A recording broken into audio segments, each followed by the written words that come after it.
Hola chicos, Filosofía 01, sí, la nueva serie. Quizás ya has visto otro vídeo de la misma numeración, efectivamente, y lo voy a reeditar, porque me quedó con un audio excesivamente débil. Entonces hay personas que han podido oírlo bien y hay otros que no han podido, y no es tan importante para mí el volverlo a hacer. Al fin y al cabo, cuando daba clase, pues una lección a veces la explicabas en la clase A y a continuación pasabas a hacerlo en la clase B, me voy a imaginar qué es eso. No salen exactamente iguales, pero bueno, semejantes. Algunas cosas saldré de más, otras me olvidaré. En fin, tampoco pienso retirar el vídeo primero y ahí permanecerán los dos. Como que este seguramente lo reedite acompañado de bis. En fin, evitaré la expresión aquella de como ya te dije, no, porque entonces estaría todo el vídeo así. Me voy a olvidar de que lo hice y voy a hacerlo como si lo hiciera de nuevo.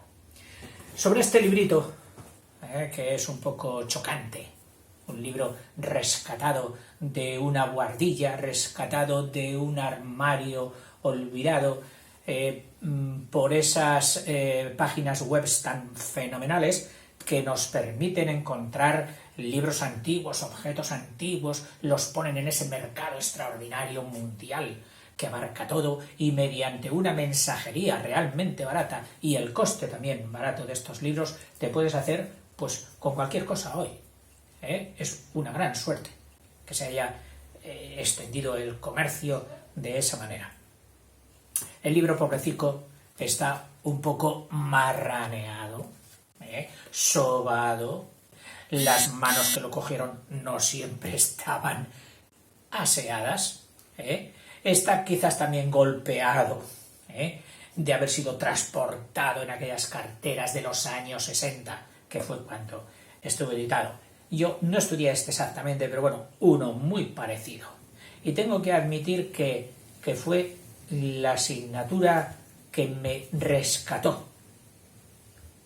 Yo había sido muy mal estudiante. No lo escuches, no lo oigas, pero sí, esta asignatura me rescató. Pudo conmigo. Me picó el amor propio. Para mí fue un descubrimiento. Ojalá consiga que para muchos de vosotros también lo sea. Vamos a ver. También quizá fue un libro odiado porque la filosofía era un hueso para muchos, que suspendían, que no aprobaban la asignatura. Y quizás esté mojado por alguna lagrimilla adolescente de los 15 años, que era cuando se estudiaba este libro. La connotación de filosofía y de filósofo siempre en el mundo ha tenido un prestigio, un halo de luminosidad y de admiración. Oh, un filósofo, la filosofía. Quizás ¿por qué? Pues quizás por su, ¿cómo se dice? ¿No? Hermetismo, es decir, que las expresiones y los conceptos con los que los filósofos nos suelen comunicar sus descubrimientos implican un vocabulario específico, poco usual, en el que hay que estar metidos ya antes, y nos quedamos así a veces viéndolas. ¿Qué habrá dicho? Pues él lo sabrá porque es un filósofo. Bueno, también ha habido, como en todas las profesiones, su orgullo de decir nosotros los filósofos, los más profundos, los mejores pensadores del universo, tal. Bueno, podía empezar por alguna de las frases lapidarias que han hecho estos filósofos como principio, como apertura. Pues no. Voy a empezar con una frase del padre de una amiga mía que me dijo, dice, mira lo que me dejó mi padre escrito una vez que le pregunté, papá, ¿qué tengo que hacer yo para ser feliz?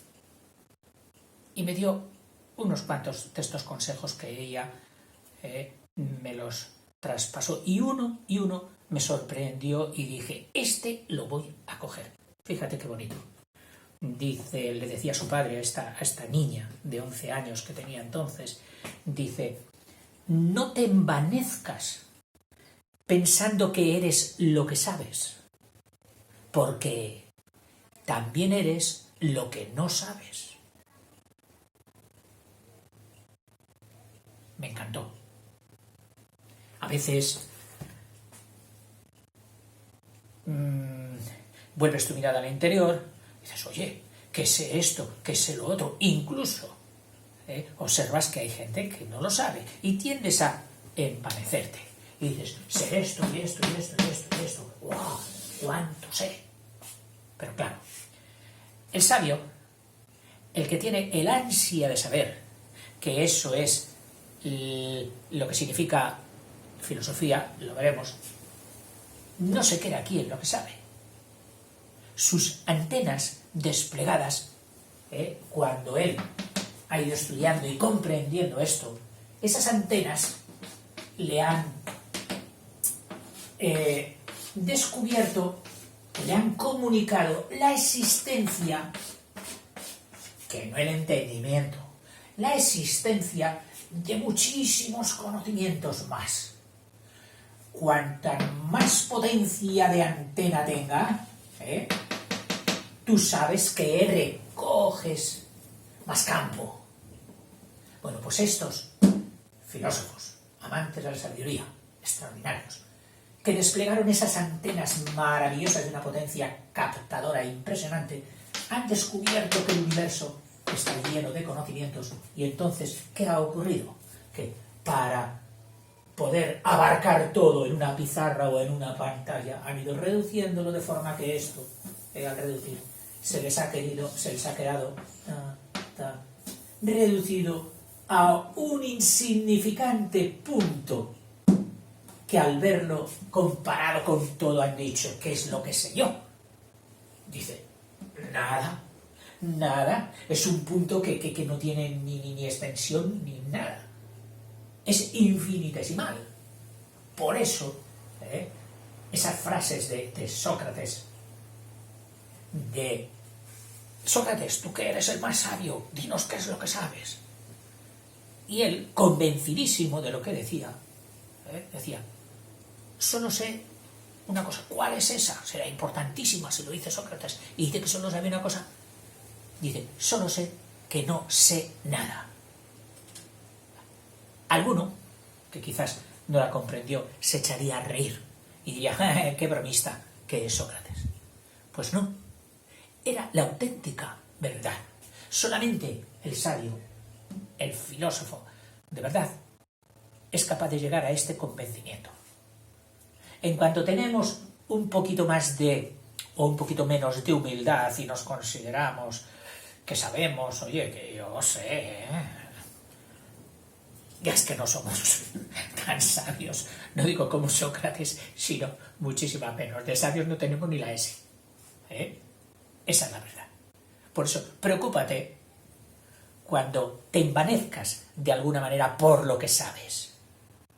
Porque recuerda, según el padre de mi amiga, que también eres lo que no sabes. Y lo que no sabes es mucho más, infinitamente más, que lo que sabes. En fin. Bueno, empezaremos ya con el libro, que para enrollarse la filosofía es maravillosa. Claro que yo me gusta enrollarme con cualquier tema, pero bueno, la filosofía es que viene como anillo al dedo. Empiezo con la lección que hice. El saber filosófico, con una frase de Virgilio, poeta, no filósofo, poeta romano, que dijo, dichoso el que puede conocer el porqué de las cosas, la causa de las cosas. Y dice, empecemos por situar la filosofía en el conjunto del saber humano. ¿Dónde está la filosofía en el conjunto del saber humano? Dice, saber, que viene del latín sapere, yo lo pronuncio esdrújula, habrá quien lo pronuncie llana, sapere, posiblemente fuera sapere. ¿Por qué? Porque luego ha dado nuestra palabra saber. Y otra de la familia, sabor. Oiga, no lo mismo saber que sabor. vienen de la misma. Y entonces este profe del libro aprovecha para decir, y es que en realidad, cuando sabemos, saboreamos intelectualmente los conocimientos. Muy bien, perfecto. El hombre tiende a saber porque posee una facultad que es la inteligencia, que está hecha para saborear la verdad. ¿Y por qué el hombre ha desarrollado esta facultad en su evolución? Bueno, hay una palabra que yo cada vez, a medida que me voy haciendo mayor, va creciendo ante mis ojos. Porque cuando voy indagando a causas últimas, bueno, ¿y esto dónde va? ¿En qué acaba? ¿Y dónde termina todo esto? Llego siempre a la misma palabra. Y es que la gran causa, el gran motivo y al mismo tiempo la gran finalidad es la supervivencia. No sé, a lo mejor es que mi pragmatismo, mi deseo de atenerme a la realidad me lleva a cosas tangibles, a cosas que se ven. Yo me imagino esta naturaleza que nos ha hecho, estas leyes evolutivas que nos han creado. Nos han cogido como un muñequito de nacimiento y nos han puesto ahí. ¡Pling! Ahora toma, aquí estás. Te ves rodeado de los otros muñecos del nacimiento, de la estrella de Belén, del angelito, de los Reyes Magos. Bueno, aquí ¿de qué te ves rodeado cuando la naturaleza te ha puesto en el mundo? Te ves rodeado de todo. Ese todo lo podíamos llamar entorno, mirando con gafas cortas, y si miramos con telescopios lo llamaríamos universo. Estamos ahí, rodeados. Pero la realidad, o lo que a mí más me sorprende, es que nosotros, bichillos vivos, llevemos aquí millones de años y sigamos estando. Y la naturaleza no ha fallado. Seguimos viviendo, existiendo, dando guerra. Con lo fácil es que con todos los inconvenientes y sucesos que ha habido, y hecatombes, y de todo, se hubiese secado esa planta y decir, pues oye, ha desaparecido. Ya no hay vida en este planeta. Claro, es que era muy difícil mantenerla tal. Difícil mantenerla sí que es. Por eso, el instinto, las leyes que la evolución ha puesto en nosotros para sobrevivir son impresionantes.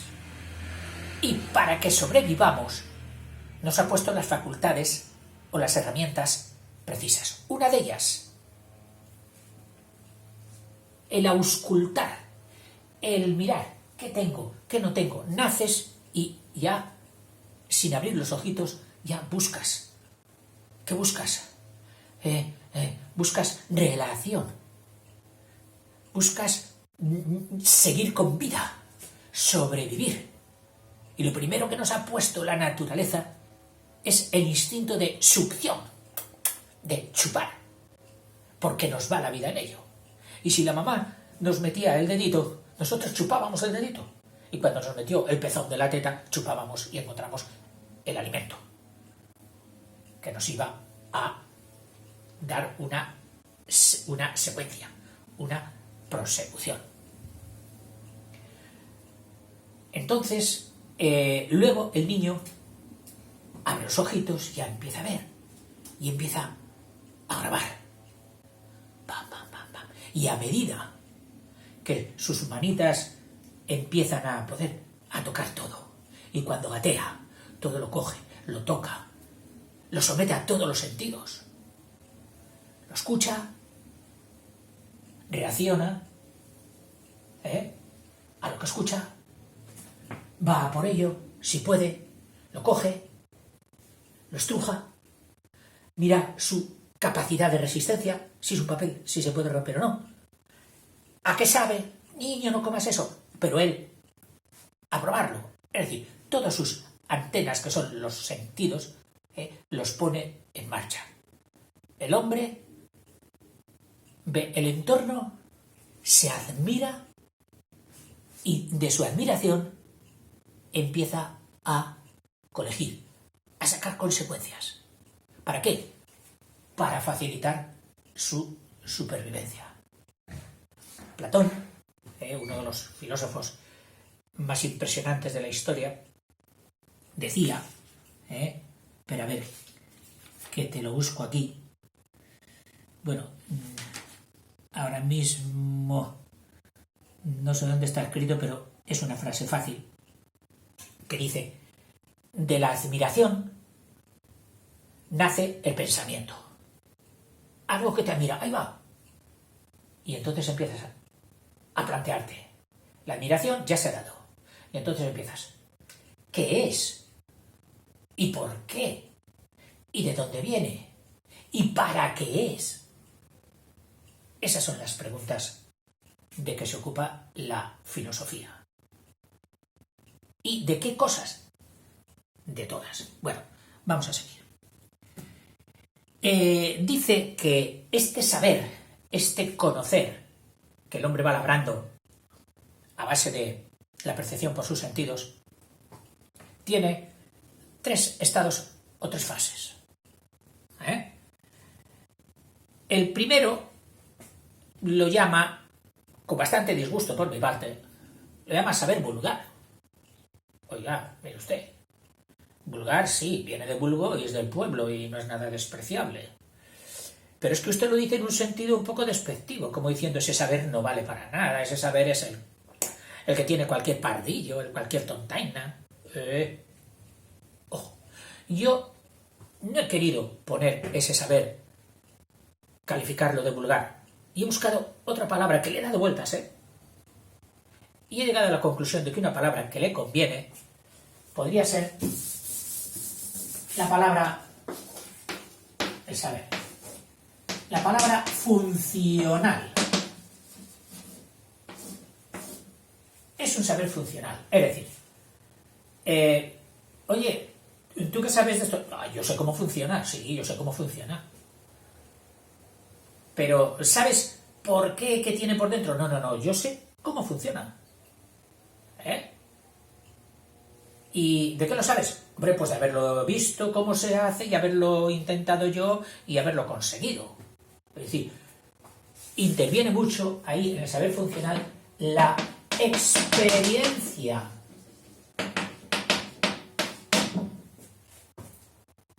La persona que no ha realizado estudios programados, documentados en libros ni con escuelas, este es su saber fundamental, con el que viven y de forma bastante coherente y satisfactoria. Que luego pueden adquirir cualquiera de los otros 2 saberes, muy bien, pero este es suficiente para vivir. Y muchas personas que no han pasado a los otros grados de saber nos pueden dar lecciones. ¿Qué? De lo que sabe todo el mundo. ¡Ojo! Saber funcional no significa que lo sepa todo el mundo. A ti te presentan una maquinita mañana y ¿tú conoces esa? No. ¿Y qué es? ¿Y para qué sirve? Luego no lo sabes. No lo sabes. ¿Y qué tengo que hacer con esto, mamá, para rebozar este pescado? ¿No lo sabes? No, pues mira, eso es un saber funcional. ¿Cuántas cosas hay? Infinitas por aprender con ese saber funcional. Supongamos este fenómeno, dice. Un rosal se ha secado.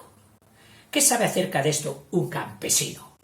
Pues sabe que no ha llovido y que él no lo ha regado, y la experiencia le muestra que una planta sin agua se seca. Tiene un conocimiento funcional. ¿Cómo funciona eso? Pues mira, hijo, lo que no se riega se seca. Muy bien. Entonces, define ahora saber funcional. Es el conocimiento qué malo que es este señor, dice desordenado. Y yo he borrado, he tachado lo de desordenado y he puesto, no señor. Es el conocimiento. Le he corregido varias palabras, ponía vulgar y yo no he puesto funcional. Desordenado, no señor, no es desordenado. Pragmático, dirigido a la praxis, a la práctica. Y resultante también de la práctica.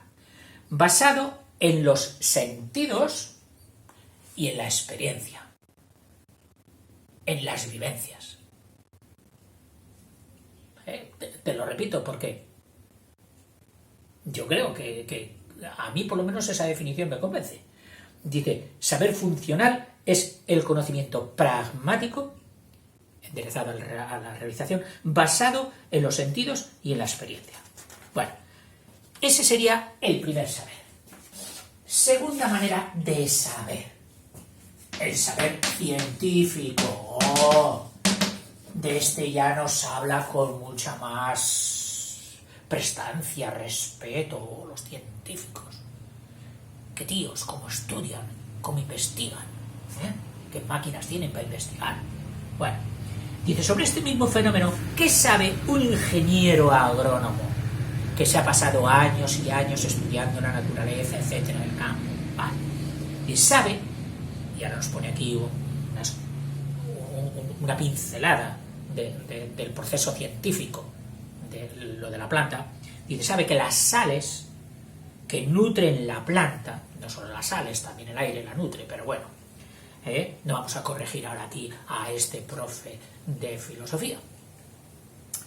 Dice, las sales que nutren la planta no han podido pasar por ósmosis. Y nos dice esta palabreja para que nos quedemos ya un poquito. ¿Pero qué es la ósmosis? La ósmosis es, pues hay membranas en las células, en las plantas, que pueden ser traspasadas por las disoluciones o sales disueltas en agua y pasan de un sitio a otro a tenor de la concentración. Es decir, la que está más concentrada pasa hacia la que esté menos concentrada o no, es al revés. La que está menos concentrada pasa hacia la más concentrada. Para decirle, oye, que estás ahí, demasiada concentración, cantidad de acidez, mira, te voy a dar agua para que...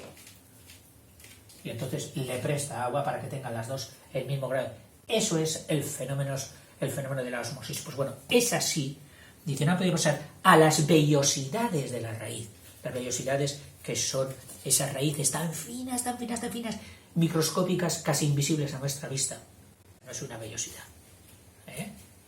Que bien toma el nombre pues de que es una naturaleza tan delgadita como el vello, como el cabello.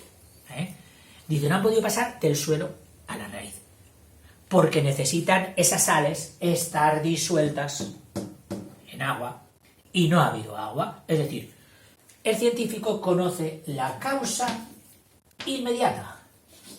Causa inmediata. Oiga, pero esto de inmediata, ¿qué significa? ¿El por qué? La causa inmediata. Pues inmediata significa lo que dice la palabra, que está ahí al lado, que está pegada. Oye, ¿dónde está eso? Nada, inmediatamente ahí lo encuentras. Es inmediato, es decir, sales y ya lo tienes.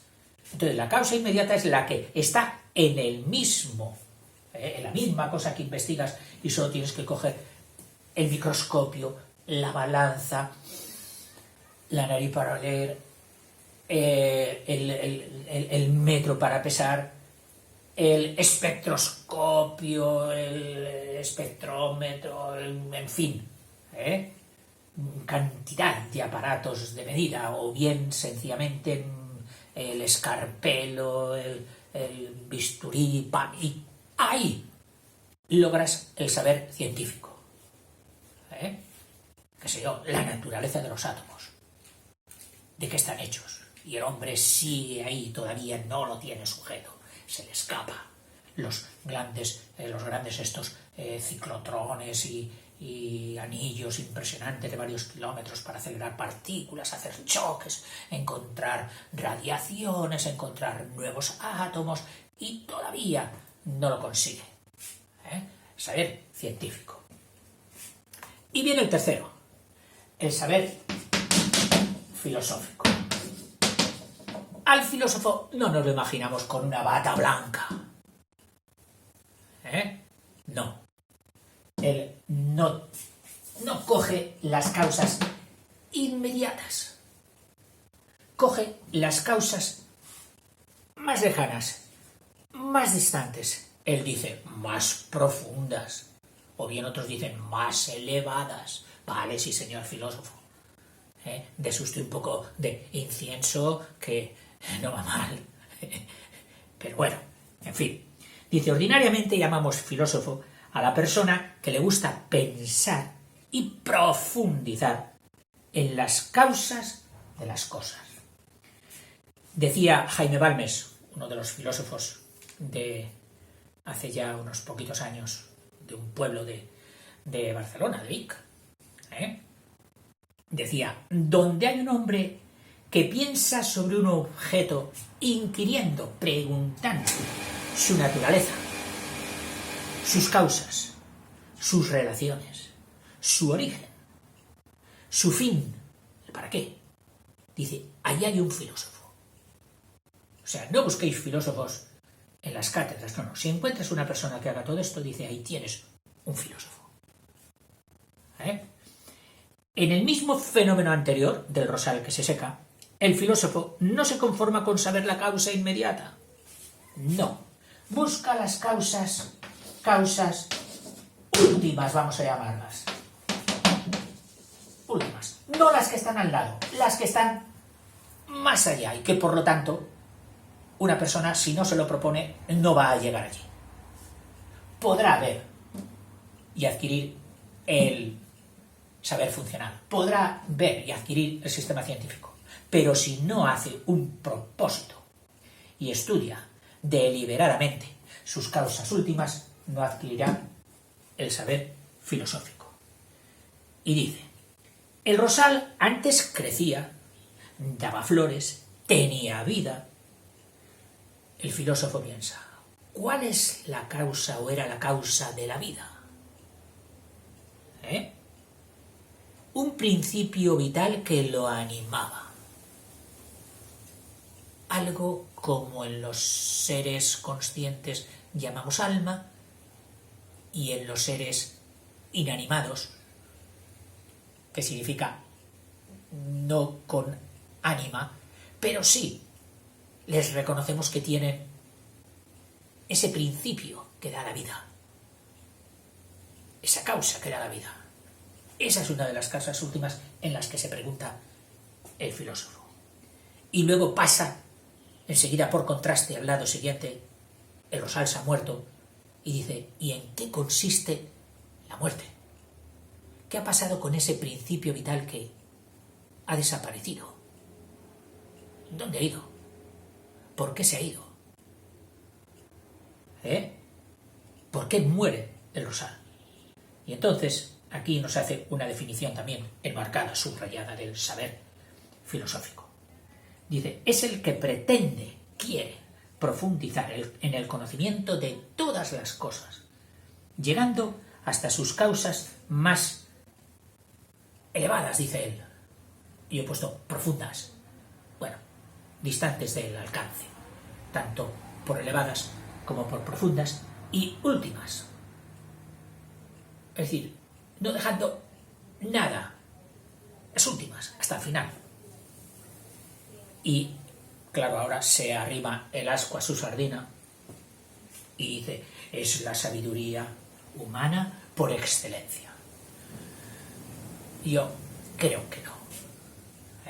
Este señor nos ha presentado los tres saberes como de forma escalonada, como si estuviera aquí el funcional que llama vulgar, como si estuviera aquí el científico ya con más luminosidad, y por último el filosófico como si fuera un diamante coronado por el laurel. No. Y a mí no me gusta esto, no es mi concepción del saber. Y no es que esté aquí ni innovando ni dándomelas de conocer. No, yo lo que veo lo que he visto, ¿eh? Porque me encanta ir por los pueblos pequeños, que en España muchos han sufrido una despoblación, y ha quedado allí una población residual de gente mayor, que ha trabajado toda la vida allí. Saben una cantidad de cosas que yo me quedo, de verdad, alucino, como dicen aquí. A veces, en su humildad, porque como son listos, son humildes también, te dicen, oiga, usted de la ciudad sabrá más cosas, tal, y ¿a qué viene por aquí? Digo, no, digo, mire, ¿lo creerá o no lo creerá? Yo vengo a aprender. Y se quedan así pensando, pero este señor, que dice que es maestro, ¿qué va a aprender de nosotros? Si nosotros, Dios mío, ¿qué aprendo? Todo. Llego allí y es que no sé nada de lo que ellos saben. El nombre de las cosas, el por qué se hace eso, el por qué se hizo, el por qué tal, el por qué cual. Saben infinidad de cosas. Pruébalo tú alguna vez.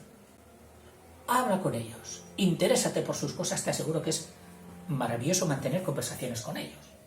Entonces, para mí, yo personalmente, me he quedado más admirado de este saber en estas personas que de este y que de este.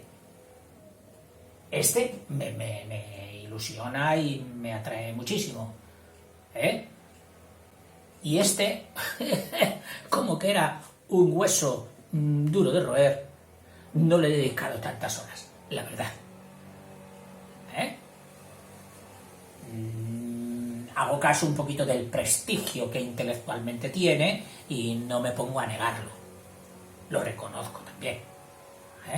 Pero yo el saber lo veo un poquito como cuando explicaba a los niños lo que era la superficie.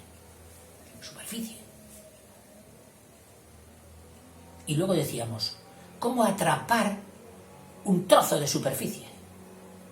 Con las piezas que nos da la geometría euclidiana. La recta, el punto, el ángulo, el plano, el semiplano. ¿Cómo atraparla?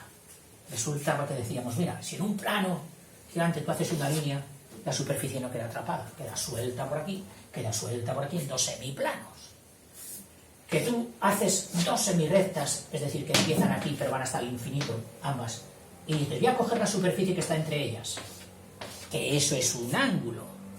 Bueno, pero tampoco las atrapan por aquí, se te escapa entera.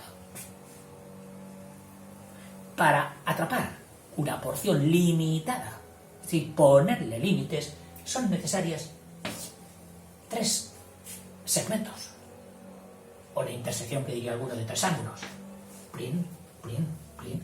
Lo común a esos 3 ángulos, eso sería el triángulo. Bien, hay muchas maneras de definirlo. Pues bueno, yo pienso que la verdad se atrapa, igual que la superficie, con los 3 saberes. Con el saber funcional, con el saber científico y con el saber filosófico. Y si hay escapes, si no se coordinan entre los 3, la verdad se va. No, eso no puede ser. Oiga, mire, que usted me diga con el saber científico que algo es así, que luego yo lo veo funcionar y no funciona, pues ya me puede decir usted lo que me está engañando. Eso será una pseudociencia, una falsa ciencia. O el filósofo que te dijera, nada existe. Oiga, mire, para usted el carro. No, porque resulta que la verdad es inaprensible. Pongamos los pies en la tierra. Vamos a atenernos a lo real. El universo es real. Y no podemos, por una crisis o una fiebre fuerte, decir, no existe nada. Y poner, pues como hizo Descartes, ¿existo yo? Y entonces fue de donde salió aquella frase tan famosa, cogito ergo sum. O sea, una lógica aplastante, para arrancar de ella a todo lo demás. Y dijo, estoy pensando, pienso. Luego existo. Muy bien, señor Descartes. Por esta frase, no sé si usted habría pasado a la inmortalidad, que sí que pasó luego por otros muchos descubrimientos matemáticos, etc. Eso sí. O sea, que yo la veo así. Y veo tan importante esta, como esta, como esta. Ninguna es esclava de ninguna. Ninguna es superior a la otra. Por lo menos en mi modesto pensar. Dice, la filosofía y los otros grados del saber. Y voy a ir un poquito más deprisa porque el reloj se nos está disparando. Dice, filosofía y ciencias. Oiga, el que sabe filosofía ya sabe todo. Sabe matemáticas, sabe esto, sabe lo otro. ¿Cómo se comportan la filosofía y las ciencias? Yo diría, ¿cómo se comporta la filosofía con respecto a las ciencias y con respecto también al saber funcional? Que él no lo mete porque lo tiene un poquito apartado. Yo sí que lo metería. ¿Qué relación tiene la filosofía con las ciencias y con el saber funcional? Dice, propiamente hablando, las ciencias son los primeros pasos de la filosofía. Es decir, el hombre que en la antigüedad empezó a pensar y a ver su mundo, el que le rodeaba, fue obteniendo los primeros conocimientos ¿de qué? Pues de todo, de agricultura, de medicina, de matemáticas, de sociología, de derecho, de todo. Pero, como no había gran abundancia, todo se metía y cabía en el mismo armario. Y ese armario era la filosofía. Luego, claro, la ropa de esos cajones fue aumentándose y multiplicándose y ya no hubo armario capaz de contenerlo, como la planta que crece se hace enorme, engruesa y ya no puede desarrollarse sin echar ramas. Entonces hoy consideran que la filosofía es el tronco, de donde han dimanado o salido las asignaturas particulares llamadas ciencias. Y esta seguiría siendo la filosofía, el sostén y principio de todas. Oiga, ¿y el vulgar o el funcional dónde lo metería usted aquí en este diseño? Pues yo en medio. En medio, sí. Importante.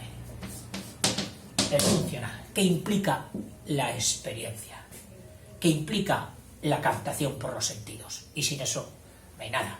Ya lo dijo aquel otro sabio que no me recuerdo quién es. Dice, nihil est in intellectus, quod non prius fuerit in sensus. No sé si lo he dicho bien o mal.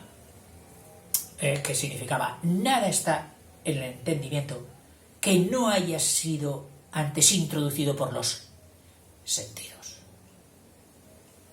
Y ahí está, el funcional. Es decir, sin el funcional no habría ni raíces, ni tronco, ni ramas. Es curiosísimo ver personas familiares tuyas a veces, que has tenido la suerte de que han llegado a gran altura en los estudios, ingeniero, esto, lo otro, tal. Luego llegan a tu casa y te dicen, papá, tío, ¿puedo venir por mi casa que se me ha ido la luz y... o que el grifo gotea, o que sale un olor... O sea que habéis llegado altísimo en las ciencias y luego en el funcional nos desenvolvéis. Ay. Y es que es necesario. Triángulo de los conocimientos. Dice, las ciencias estudian una categoría determinada de seres o hechos por sus causas más inmediatas. Es decir, si en ese mundo del árbol inmenso de la ciencia, como decía la Biblia, el árbol de la ciencia del bien y del mal. Otro día explicaremos por qué se decía eso. Pero hoy no hace falta. Recurriendo a mis patatas famosas, el conjunto universal. Y cuando decimos universal es que aquí está todo. Nada ahí fuera. Aquí solo estaría el conjunto vacío. Todo lo que existe está aquí. Pues si yo empiezo a hacer compartimentos, trocitos, porque he clasificado todas las cosas viendo sus relaciones, sus semejanzas, etcétera, mediante esos relaciones de la lógica matemática, etcétera. Y aquí me ha resultado pues que están las matemáticas, aquí está la medicina, aquí está la sociología, aquí está la sofrología, aquí está la física, aquí está la química, aquí está la estadística, aquí está derecho, jurídica, todas. Bueno, pues las ciencias cogen una parte de estas, solo una, miran sus causas inmediatas con sus instrumentos respectivos, depende de cuáles sean, y hacen ciencia. Y resultan las diferentes asignaturas. Resultan las matemáticas, todas. Ahora, ¿qué hace el filósofo? El filósofo no las coge una por una, no las mira una por una. No. Él ve en qué se parecen todas. Oiga, pues todas en qué se pueden parecer. ¿Qué atributo les daríamos a todas común para todas? Bueno, pues no se han roto mucho la cabeza, han dicho si es el conjunto universal, pues la cualidad que tienen todas para estar aquí, llamémosla universalidad. Esa es la cualidad que tienen todas, algo así como la de es un ser, es un ente, en común con otros entes. Entonces, lo que tienen en común, esa cualidad, le llama la universalidad. Y ahí es donde va el filósofo. No estudia una por una, sino que coge, las reúne todas, las iguala con la virtud de o la característica de la universalidad y las estudia juntas, todas en paquete, buscando sus causas últimas y más profundas. Y ahí es donde desarrolla la filosofía.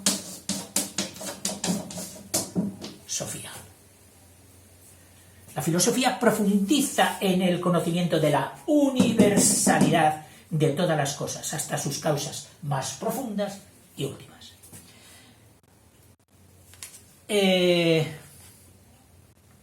Y por último, significado etimológico de algunas palabras que hemos visto, en concreto, inteligencia, esa cualidad que ha desarrollado el Homo Australopithecus, Erectus, Sapiens y Cromagnon y Neandertal, todos. Pues fíjate, nada más ni menos que 4 raíces tiene. Gencia, int, de entre, inter, entre, elig, de elegir, en, que es el sufijo que utilizan las palabras para designar activo, no pasivo, activo, que hace, que propende ¿a qué? Pues a elegir entre. Y cia, inteligencia. 1, 2, 3, 4. Cia. Cia es el sufijo que cogen para cualidad. Paciencia, inteligencia, cualidad de la paciencia, de la inteligencia, prestancia, etc. Elocuencia. En fin, 4 raíces en inteligencia. Y en filosofía, solo 2. Filo, que significa amor, cariño, deseo, apetencia. Y Sofía, que lo puedes escribir con F o con PH para darte más importancia. Que significa saber. Dicen que fue el sabio Bueno, no le llamemos sabio, que él quiso que no le llamaran sabio, precisamente por eso. Pitágoras. Que le preguntaron, oiga, ¿y usted qué es? ¿Qué oficio tiene? ¿Usted es sabio? Dice, no. Claro, como buen sabio, no podía admitir que supiera. La humildad de los sabios no se lo deja decir. Pero no porque no quieran, no, es porque están convencidos. Son los convencidos de ser unos ignorantes. Y Pitágoras, a pesar de todos sus descubrimientos matemáticos, etcétera, estaba en las mismas. Y él dijo, mire, yo no soy sabio. A mí solo me encanta la sofía, la sabiduría. Quiero saber, pretendo, lucho por saber. Y dice, yo soy un filósofo. Esa fue el origen. Y ya solo una pequeña... que este señor del libro, como buen didacta y también educador, tenía un sentido moralista de la ciencia. Entonces él, lo mismo que yo te he dicho, que todo esto estaba hecho, encaminado a sobrevivir, él con un sentido más ético, sociológico, menos crudo que la supervivencia, dice, está encaminado todo al bien.